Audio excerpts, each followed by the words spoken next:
بسم اللہ الرحمن الرحیم۔ السلام علیکم ورحمۃ اللہ وبرکاتہ۔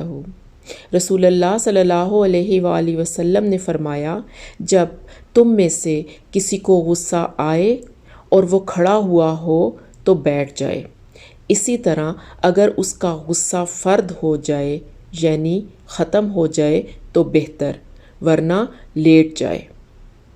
رسول اللہ صلی اللہ علیہ وآلہ وسلم نے فرمایا، بلا شبہ غصہ شیطان کی طرف سے ہوتا ہے، اور شیطان کو آگ سے پیدا کیا گیا ہے اور آگ کو پانی سے بجھایا جاتا ہے۔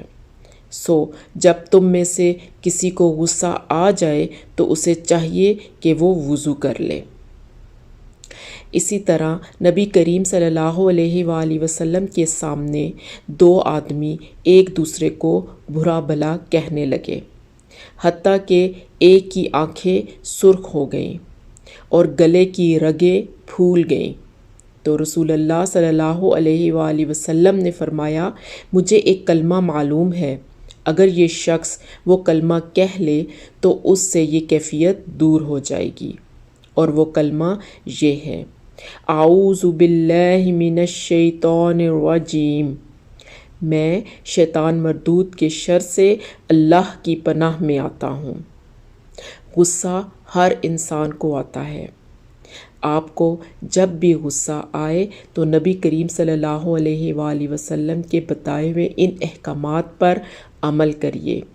اعوذ باللہ من الشیطان الرجیم پڑھیے، اور ہو سکے تو وضو کر لیں۔ اگر کھڑے ہوئے ہیں تو بیٹھ جائیے، اور اگر بیٹھے ہوئے ہیں تو لیٹ جائیے۔ انشاءاللہ اللہ تعالیٰ شیطان کے شر سے اور غصے سے محفوظ فرمائیں گے۔ جزاک اللہ خیر۔